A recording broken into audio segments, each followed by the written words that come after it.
नमस्कार मित्रों, मैं शैलेंद्र आपका अपने YouTube परिवार संगम स्टडी में हार्दिक स्वागत अभिनंदन करता हूं।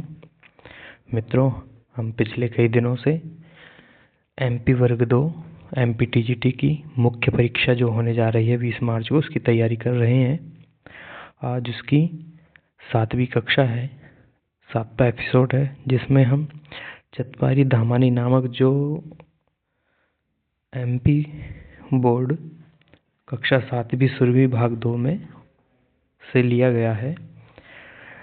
जैसा कि हम पिछले कई दिनों से लगातार सभी पाठों की प्रश्नोत्तरी कर रहे हैं, जो जो प्रश्न बन सकता है उन प्रश्नों को यहाँ ला करके और उनसे संबंधित और जो जो प्रश्न बनेंगे उन पर हम चर्चा करते हैं। तो आइए आज फिर यह कक्षा प्रारंभ करते हैं, जो कि हमारी 7वीं कक्षा का चतवारी धामानी नामक पाठ से संबंधित है। आइए, आप सबका पुनः संगम स्टडी परिवार में हार्दिक स्वागत है। और इसी के साथ हम पहला प्रश्न करते हैं। जगत गुरु नामना का प्रसिद्ध। जगत गुरु के नाम से कौन प्रसिद्ध है? तो मित्रों, सभी अपना अपना उत्तर अपने कमेंट बॉक्स में लिखें और सभी नोटबुक लेकर भी बैठें। नोटबुक पेन आपके पास होना चाहिए, जिससे कोई नया प्रश्न जो आपको लगता है या उससे संबंधित कोई प्रश्न जो बोला जाए उसको आप नोट कर सकते हैं ना। तो पहले प्रश्न का क्या उत्तर होगा? क्या सुरेश्वराचार्य होगा? क्या हस्तामलक होगा? क्या शंकराचार्य होगा? क्या पद्मपाद होगा?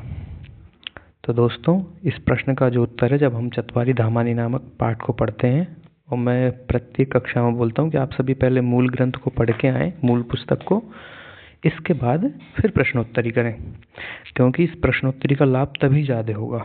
हम कोई भी MCQs करें उसका तभी फायदा है जब हम मूल पुस्तक पढ़ के आए, है ना। चलिए, इस प्रश्न का जो उत्तर है, जब हम पढ़ते हैं तो हमें पता लगता है आदि गुरु शंकराचार्य, जगत गुरु शंकराचार्य होते हैं, या इनको कहा जाता है ना।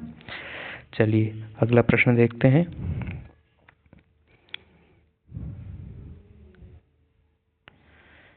आदि गुरु शंकराचार्य से कति शिष्याः? क्या 5 शिष्य हैं? चत्वारः 4 शिष्य हैं? त्रीणि 3 हैं? षडः 6 हैं? तो मित्रों, हम यदि देखते हैं, पहले तो विकल्पों पर बात करते हैं। 5 क्या है? मैं कई दिनों से लगातार आपको पुनरावृत्ति भी करा रहा हूँ, बार बार दोहरा रहा हूँ कि 5 क्या है। 5 व्याकरण के मुख्य प्रयोजन है ना। चत्वारः शिष्यः 4, आचार्य शंकराचार्य के 4 शिष्य हैं, और तीन पुरुष हैं, वचन है, लिंग है ना। 3 निरुक्त के जो वेदांग है, हमारा वेदांग कितने हैं? 6 वेदांग, और उसमें जो निरुक्त नामक वेदांग है उसमें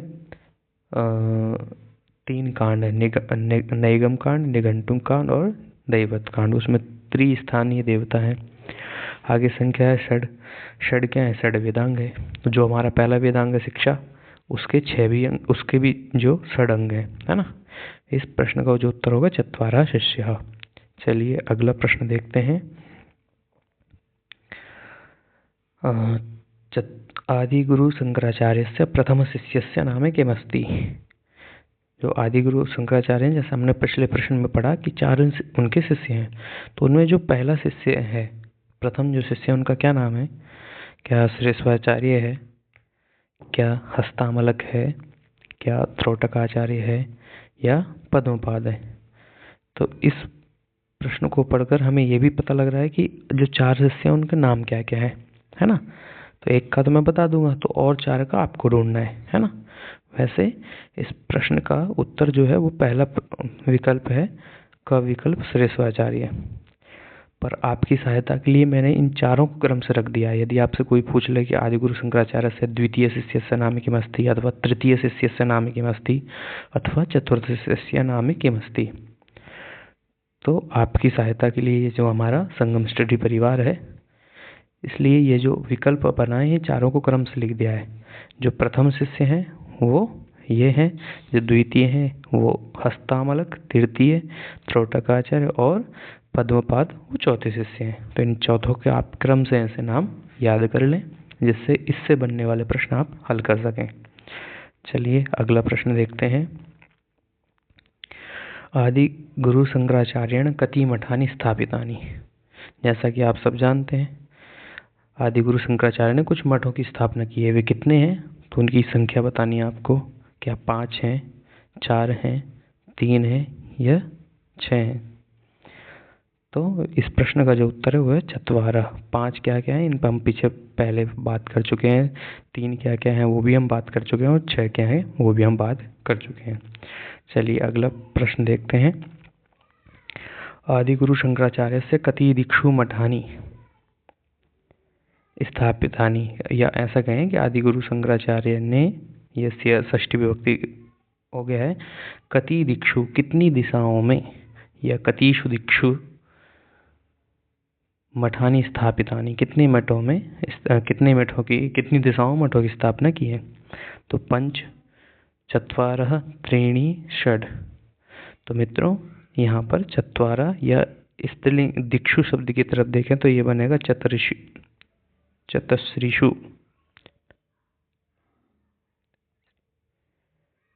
है ना। तो इस तरह से यहाँ पर चत्वारः इसका आंसर सही होगा। चलिए अगला प्रश्न देखते हैं। धर्मो रक्षति रक्षिता इति श्लोकम कुत्र वर्णितम। वैसे तो इस पाठ में आया है ये श्लोक धर्मो रक्षति रक्षिता, पर इसका इतना अंश, ये पूरा श्लोक कहाँ पर वर्णित है तो मित्रों ये मिलता है हमें महाभारत में, जो कि पूरा श्लोक कुछ इस प्रकार है। धर्म एव हतो हन्ति धर्मो रक्षति रक्षिता तस्मात् धर्मो न हन्तव्यो पार्थिवेन वशिष्ठः। कहीं कहीं पर इसकी जो द्वितीय लाइन है वो इस प्रकार ही मिलती है, तस्मात् धर्मो न हन्तव्यो मानो धर्मो हतो विदित, है ना। तो वैसे इसका जो उत्तर है वो क्या है, महाभारत है ना। महाभारत में श्लोक का वर्णन मिलता है। अगला प्रश्न देखते हैं। मठानां स्थापना किमर्थं कृतम। मठों की जो स्थापना है आदि गुरु शंकराचार्य ने 4 स्थानों पर की है, चारों दिशाओं में की है। इनकी आवश्यकता क्या थी? क्या धर्म रक्षणार्थम, वेदांत तत्वानां प्रचारार्थम, उपर्युक्त द्वयम अथवा उपर्युक्तेषु न कोपि। तो मित्रों इस प्रश्न का जो उत्तर है वो है उपर्युक्त द्वयम। जो ऊपर वर्णन किया गया है 2 का मठों की स्थापना धर्म की रक्षा के लिए और वेदांत तत्वों के प्रचार के लिए, इन दोनों के लिए इन चारों मठों की स्थापना की गई है, जो कि 4 अलग अलग स्थानों पर अलग अलग दिशाओं में वर्णित स्थित है। चलिए अगला प्रश्न देखते हैं। ज्योतिर्मठम कुत्र अस्ति। ज्योतिर्मठ जो 4 मठ हैं, है ना। तो चारों मठों में एक जो ज्योतिर्मठ नाम का मठ है वह कहाँ पर स्थित है? क्या बद्रीनाथ में स्थित है, क्या उत्तराखंड में है, क्या उत्तर दिशा में, या उपर्युक्तम सर्वम। दोस्तों यह प्रश्न एक और जानकारी आपको दे रहा है कि यदि मैं ज्योतिर्मठ को पढ़ के ओनली बद्रीनाथ करके आगे चल दूं, चारों विकल्प को ना पढ़ूं, तो जो आता हुआ प्रश्न वो भी हम गलत कर देंगे। कैसे कि मैं सिर्फ ज्योतिर्मठम बद्रीनाथ इतना करके आ जाऊं, पर आगे जो एग्जामिनर है, परीक्षक है, उसने क्या प्रश्न बनाए वो भी पढ़ना है, ऑप्शन क्या बनाए हैं। तो उत्तराखंडी ये भी इसका सही है, उत्तर दिशा। तो जो ज्योतिर्मठ है ऐसे ही आपको सबका याद करना है कि वो किस स्थान पर है, किस राज्य में है, किस दिशा में है ना। तो जो ज्योतिर्मठ है वो बद्रीनाथ में है, उत्तराखंड में है और उत्तर दिशा में है। तो इस प्रश्न का जो उत्तर होगा वो विकल्प घ होगा, उपर्युक्तम सर्वम। चलिए अगला प्रश्न देखते हैं। श्रुति स्मृति पुराणानां खालिस्थान या रिक्त स्थानम करुणालयम। इस श्लोक को आपको पूर्ति करनी है। जब आप चत्वारि धामानि नामक पाठ पढ़ेंगे तो वहाँ पर एक श्लोक आया है अंत में, श्रुति स्मृति पुराणानाम आलयम करुणालयम नामानि भागवत पादम शंकरम लोक शंकरम। तो इस प्रश्न जब आप पाठ को पढ़ेंगे तो वहाँ पर आपको इस प्रश्न का उत्तर मिलेगा कि ना तो वेदानाम आएगा, न ग्रंथालयम आएगा, न देवालयम आएगा। इसमें जो खाली स्थान भरा जाएगा, रिक्त स्थान भरा जाएगा, वो है आपका श्रुति स्मृति पुराणानाम आलयम करुणालयम। तो इस प्रश्न का जो उत्तर होगा वो आलयम होगा। और जब तक आप नहीं पढ़ेंगे तो श्रुति स्मृति पुराणानाम करके आप वेदानाम भी कर सकते हैं, है ना, देवालयम भी कर सकते हैं। तो इसका आप ध्यान रखें, मूल पुस्तक को पढ़ें और अपनी तैयारी को मजबूत करें। आइए अगला प्रश्न देखते हैं। भारतम कथम संरक्षितम, कि भारत कैसे संरक्षित होता है? तो क्या धर्म त्यागेन, धर्म रक्षणेन, अधर्मेण, योगेन। वैसे तो आप इन चारों विकल्पों को देखकर समझ ही गए होंगे कि यदि हमें भारत की रक्षा करनी है, अपने अस्तित्व को बचाना है, तो धर्म रक्षणेन, धर्म की रक्षा पहले करनी होगी। क्योंकि पहले भी हमने श्लोक पढ़ा है, धर्म एव हतो हन्ति धर्मो रक्षति रक्षिता। धर्म ही है ना, है जो जिसके माध्यम से हम अपने भारत की रक्षा कर सकते हैं। आइए अगला प्रश्न देखते हैं। उचितम चिनुत, ये 4 आपके मठ हैं और 4 दिशाएं, इनमें कौन सा सही है वो आपको चुनना है। तो दोस्तों, क्या पश्चिम दिशा में श्रृंगेरी मठ है? क्या उत्तर दिशा में शारदा मठ है? क्या दक्षिण दिशा में ज्योतिर्मठ है? क्या पूर्व दिशा में गोवर्धन है? तो दोस्तों, हम ऊपर पढ़ के आए, उत्तर दिशा में ज्योतिर्मठ है ना। पश्चिम दिशा में कौन सा मठ है वो हम आगे जाके पढ़ेंगे, परंतु इस प्रश्न का क्या उत्तर है वो है हमारा पूर्व दिशा में स्थित गोवर्धनम मठम। जो विकल्प 4 है वो सही है। उचितम हमको ढूंढना था और सब ये गलत है ना। पश्चिम दिशा में शारदा है, और हम इनको आगे देखते हैं अभी। चलिए अगला प्रश्न देखते हैं। धर्म प्रचाराय पदे किम विभक्ति किम च वचनम। जो धर्म प्रचाराय शब्द है, इसमें कौन सी विभक्ति कौन सा वचन होगा? क्या पंचमी विभक्ति द्विवचन होगा, चतुर्थी विभक्ति एकवचन होगा, तृतीया विभक्ति एकवचन होगा, षष्ठी विभक्ति बहुवचन होगा? तो दोस्तों, ये जो प्रचार शब्द है ये है अकारांत पुल्लिंग शब्द है ना। तो प्रचार शब्द का भी यदि हम देखते हैं तो अकारांत शब्द है, तो अकारांत का जैसे रूप राम के समान प्रचारा, प्रचारो, प्रचारा है ना।